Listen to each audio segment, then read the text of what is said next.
Selamat pagi Bapak Ibu Saudara yang diberkati oleh Tuhan. Senang sekali kita berjumpa kembali dalam renungan pagi Sabtu 31 Desember tahun 2022. Firman Tuhan terambil dari Mazmur 136 ayat yang pertama. Firman Tuhan berbunyi demikian: Bersyukurlah kepada Tuhan sebab Ia baik, bahwasanya untuk selama-lamanya kasih setianya. Demikian firman Tuhan. Tema renungan kita di pagi hari ini, kasih setia Tuhan di sepanjang kehidupan. Bapak Ibu Saudara yang diberkati oleh Tuhan, ibarat mengadakan suatu perjalanan, maka hari ini kita telah tiba pada akhir dari satu perjalanan panjang di tahun 2022. Selama 365 hari telah kita lalui dengan berbagai macam warna kehidupan. Ada yang manis, menggembirakan, ada keberhasilan, kesuksesan, tetapi ada juga yang pahit dan tidak menyenangkan. Kita meyakini bahwa semua yang telah dijalani bukan karena kemampuan kita, tetapi justru oleh karena kasih setia Tuhan. Dialah yang telah menopang dan menyertai kita di sepanjang perjalanan hidup ini. Momen akhir tahun ini, mari kita jadikan suatu kesempatan untuk mengevaluasi diri dengan melihat ke belakang.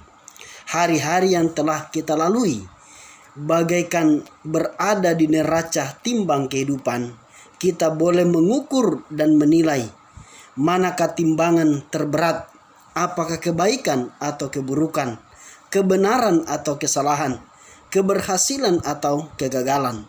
Kitalah yang paling tahu, mencermati dan menilai beratnya timbangan hidup kita dan hasil mengevaluasi timbangan kehidupan. Maka saat ini kita jadikan momen yang strategis untuk membangun tekad atau komitmen menata kehidupan di tahun yang baru, yaitu tahun 2023. Jika demikian, kita menjadi orang yang lebih bijak dalam menyikapi dan mengantisipasi perjalanan hidup di tahun yang baru, dengan kerinduan dan harapan untuk tidak mau lagi mengulang kesalahan dan kegagalan di tahun yang lalu. Inilah langkah awal bahwa kita mau belajar dari masa lalu untuk membangun masa kini dan menyongsong masa depan yang lebih baik.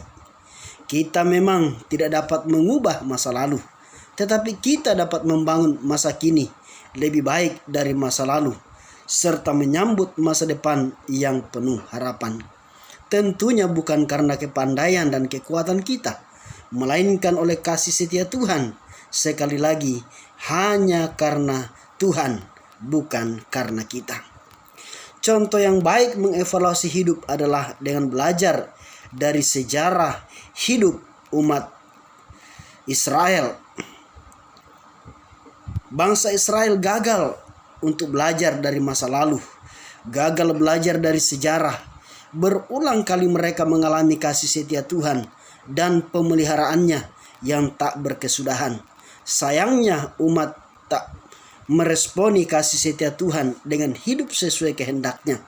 Mereka tidak mengerti perbuatan-perbuatan ajaib Tuhan dan tidak ingat besarnya kasih setianya. Itulah sebabnya berulang kali mereka memberontak di hadapan Tuhan. Melalui Mazmur 136 ini, pemazmur mengajak untuk bersyukur kepada Tuhan, sebab Tuhan itu baik. Kebaikan Tuhan berlaku selama-lamanya. Pernyataan ini menegaskan bahwa kasih setia Tuhan tidak dibatasi oleh waktu dan berlaku dalam segala situasi. Hal ini juga berarti bahwa kebaikan Tuhan tidak bergantung pada manusia, melainkan keberpihakan Tuhan bagi umatnya. Kendati umatnya berulang kali menikmati kebaikan Tuhan dan berkali-kali juga gagal untuk meresponi kebaikan Tuhan. Tetapi kasih setia Tuhan tidak pernah berubah. Bapak Ibu Saudara yang diberkati oleh Tuhan, melalui perenungan pagi hari ini, di akhir tahun ini, Tuhan mengingatkan kita supaya kita mengingat akan kasih setia Tuhan dalam perjalanan kehidupan kita. Kasih setia Tuhan yang tidak pernah berubah dan tidak pernah berakhir, tetapi sampai selama-lamanya. Mari kita mengakhiri tahun 2022 ini dengan mengintrospeksi diri kita supaya memasuki tahun yang baru, tahun 2023, kita semakin lebih baik, semakin dekat dengan Tuhan, dan semakin kita mengandalkan Tuhan. Demikian renungan di pagi hari ini. Tuhan Yesus memberkati kita semua. Amin.